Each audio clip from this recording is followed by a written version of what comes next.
Our next speaker, Mr. Ryan McPherson, Regional Director, Middle East, Africa, Russia, and CIS at Energy Industries Council, speaking on today's topic, State of the Energy Transition in the Middle East. Over to you, Ryan. Thank you very much, Melvin, and it's an absolute pleasure to be with you all today to talk about the state of energy transition in the Middle East. As Melvin mentioned, my name is Ryan McPherson. I'm the Regional Director for Energy Industries Council, based in the UAE, looking after the Middle East, Africa, Russia, and CIS. And what I'm going to talk about today really has become a hyper topic where we now have to become more energy literate as others are becoming more climate literate. And what we've seen is the dialogue of a few is now becoming the dialogue of the many. And it's no longer just a C-suite conversation that impacts a few. It's taking place across the entire supply chain with governments, IOCs, NOCs moving to net zero, events like COP26 and a possible $2 trillion worth of market per annum until 2050. It's easy to see why energy transition is on everyone's lips. So this slide is just very quickly a background of the EIC, what we do. We provide, we're the UK's largest energy trade association, looking across all forms of energy. We provide a huge number of events. The pavilions that you see at the likes of ADIPEC are run by ourselves, and market intelligence. My email address will be available to you all at the end alongside this presentation. So if anyone would like any more information, just please feel free to contact me at any point in time. And today is just in the 15 minutes that I have. This is a brief overview of what I'm planning to go through. What is the energy transition? Why is it important to the Middle East? Some opportunities in the energy transition, and then what does the future look like? And then I'll be happy to take some questions towards the end. So energy transition is very much an ongoing conversation. It's not just a flavor of the month thing, it's here with us to stay. It's a strategic shift away from fossil fuels as a primary energy source, but this does not mean an immediate halt to the production of hydrocarbons. And I'll talk about that one later on, because hydrocarbons are likely to be dominant with between 60 to 80% of today's oil and gas still going to be required in 2050. But what we are looking at is a greater energy mix of alternative energy sources, such as solar, wind, hydrogen, waste energy, and nuclear. It's going to require collaboration between governments, organizations, and NGOs, and many strategies have now been published, and we'll talk about this later on. There's many MOUs in place. Countries like the UAE and Saudi are also pointing to low carbon intensity of their oil as they seek to increase oil and gas production rates. So whilst we're talking about energy transition, it's actually having an impact on how we are operating in your traditional hydrocarbon sector. Vast economies of scale, as well as plans to reduce carbon inefficiencies and enhance carbon capture and utilization and storage facilities mean that this is no empty claim. If we take it here to the UAE, the Marban crude that they're producing has got 50% less carbon intensity than the industry average. And they're planning to reduce that by a further 25% by 2030. So it's really about looking at alternatives, but also how can we reduce existing carbon footprint. It's a very pervasive conversation requiring that large degree of conversation. And I think we'll see it talked about at many events like you're at today, particularly with the likes of COP26 taking place in my hometown of Glasgow in Scotland later on this year, which will be very quickly followed up by ADIPEC in this part of the world. So we can expect the conversation to carry on. ESG is also going to focus on a global scale, and the energy transition factors into this in a large quantity. So why is it important in the Middle East? This is just some research I've done this morning. I've taken this from the National. You could take this from any publication. And these are the top 5 headlines in the National today in the energy sector. And I've highlighted the 3 that you see in front of you, all relate to renewables or in some way energy transition. So this is becoming more prevalent in publications, virtual events like today, and its physical guise. And we've also seen a rebranding from several companies and major energy organizations. The term IOC is now moving to IEC, Integrated Energy Companies. And that's a trend that I see continuing. So here, looking at some power and renewable opportunities. on the left, these are the targets that we're seeing for clean energy in the Middle East. I've particularly picked out some of the main Gulf countries. These comprise of nuclear and renewable. And this has really came about, I think, the background has been recent oil price crashes that we saw in 2014 and this past year, COVID-19, fluctuation in the oil price as well. It's aimed at reducing reliance on fossil fuels and tackling climate change, but also taking accord of the 2016 Paris Agreement on climate change. It's hastened that refocus of Middle Eastern governments on their energy mix, their continued reliance on conventional energy sources and power generation, and more importantly, the environment. Above all, it's essential to transition towards this low carbon domestic energy system and to make further progress on the green targets that almost every Middle East country has, such as, just for example, the UAE's plan for 50% clean energy by 2050. With continuing advances in renewables, these goals will actually be made more ambitious, and I expect to see some of these targets change in the years ahead as we make significant progress. So the opportunities here, this pie chart shows you the share of renewable technologies that's being implemented in the GCC that we're currently tracking on our data stream. The majority of the technology is coming from solar PV, which accounts for almost 70%, which is perhaps not surprising given the abundance of sunlight here across the Middle East that we're blessed with. But this is followed by solar CSP, wind hydro, energy from waste. The Gulf countries have also set records for world's cheapest solar electricity at 1.35 cents per kilowatt hour for Abu Dhabi's Al Dhafra plant last April, and then 1.4 cents kilowatt hour in Saudi Arabia this April, which is far below the cost of oil or even gas power generation. Solar in the region is led by a limited, albeit this is continuing to widen, set of champions, which includes and is not exhaustive, but the UAE, Saudi Arabia, Jordan, Egypt, Israel, Morocco, and is now being joined by Oman as well. So this graph is giving you an overview of what we're seeing in the region at present. Now for the clean tech opportunities, the next decade is most likely to see the MENA region establish itself as an exporter of hydrogen. Hydrogen seems to be one of the main conversations, be it green, blue, even pink, grey, the variety that you have. And the export of hydrogen will be driven by EU's hydrogen targets, but you're also seeing a lot of the countries here come up with their own hydrogen strategies and plans that are likely to be published in the foreseeable future, similar to the UK one that was just published earlier on this month. So recent moves towards hydrogen, you've seen in Saudi Arabia, the recent signing of an MOU between Hyundai Heavy Industries on R&D for blue hydrogen and ammonia, some sample projects at green hydrogen at NEOM with Aquapower. In the UAE, there's been agreements signed with Petronas and GS Energy, looking at hydrogen and CCUS, your carbon capture, utilization and storage. Across in Oman, you've got ARA Petroleum winning a grey hydrogen feasibility contract and Highport Duqm Green Hydrogen project.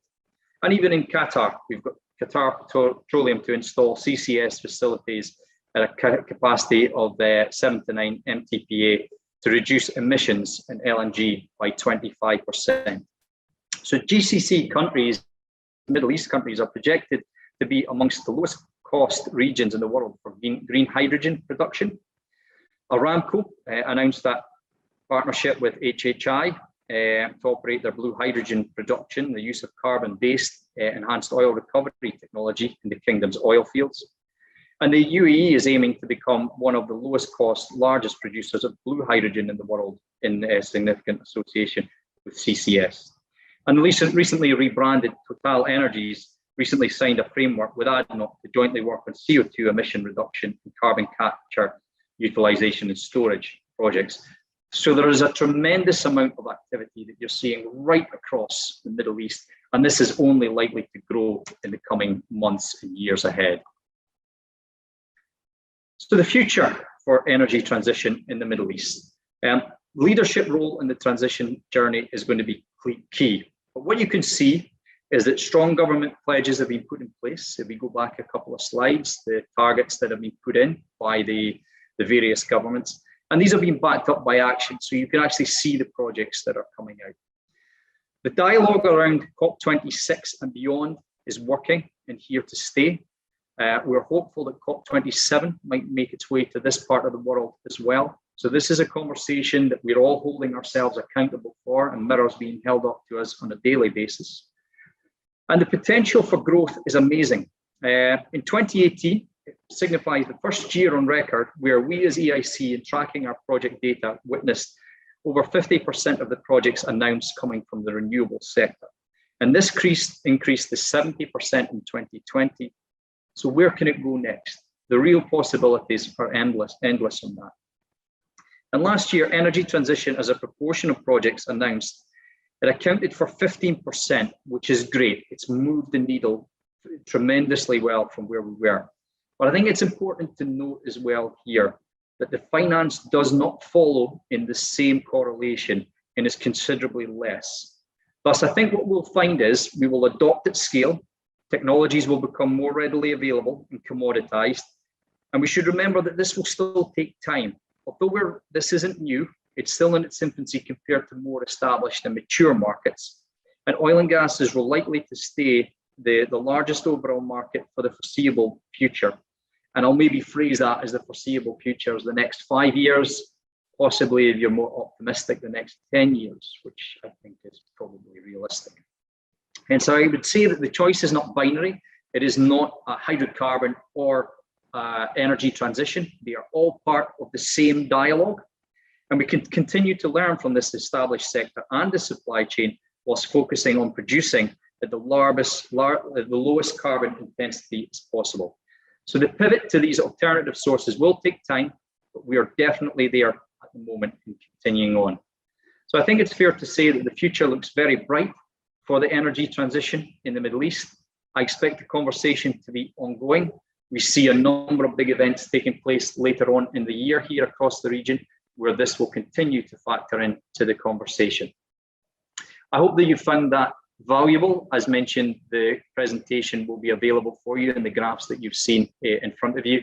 If you want to delve into it a bit more, please feel free to contact me. I'll just put my email address up here, so you can contact me at any point in time, and either myself or one of my colleagues can be in touch, and we can go through the data in a bit more detail and how perhaps you may want to position your organization to be at the forefront of the energy transition. So thank you very much. Thank you for listening, and I look forward to any questions you may have. So Ryan, the first question coming your way would be on about Energy Council. So it's based in the UK?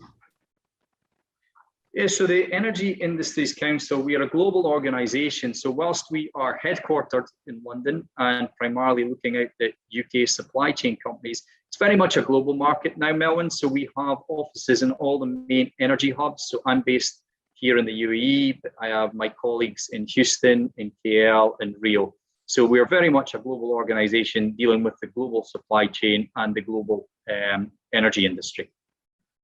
All right, so you have got some questions lined up for you. So I will start with Mr. Abdullah Al-Makbali is asking you, considering the set green targets for clean energy, is it in line with social development goals? On the other hand, access at reasonable cost? Please share your opinion. Thank you.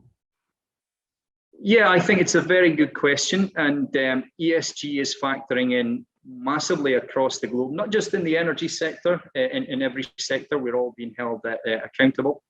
What we're seeing though now is, if we had this conversation 5, 10 years ago, I think it would have been a different rhetoric.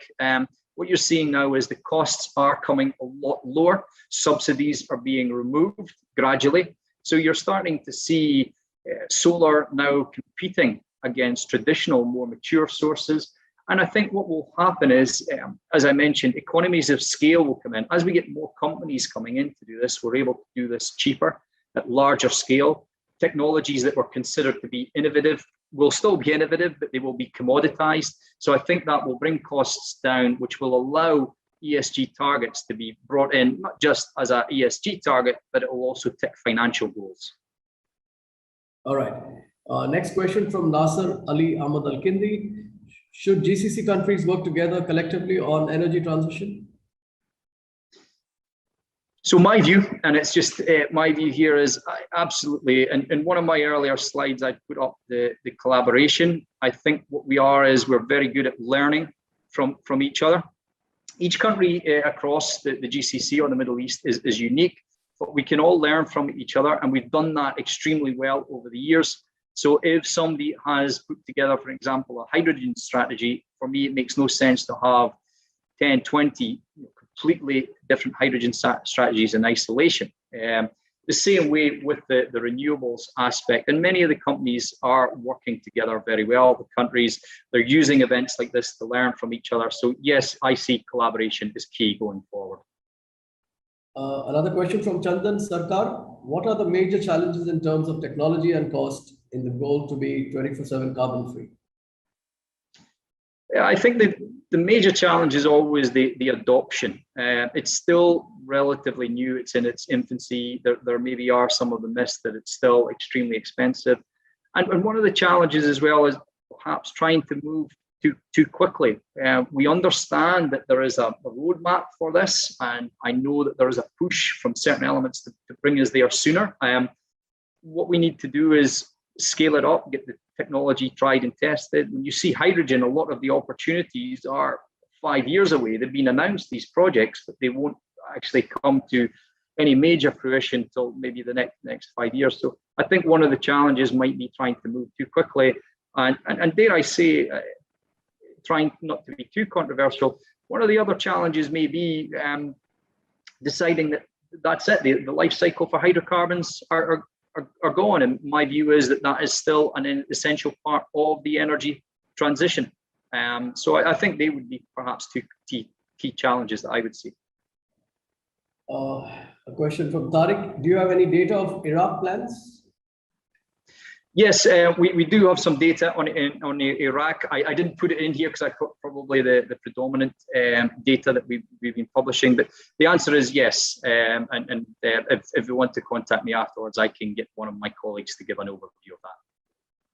Perfect, Ryan. Thank you very much for your time and presentation, and hope to meet you soon. Thank you very much, Melvin. Thank you very much. Enjoy your day, everyone. Thank you. Same to you.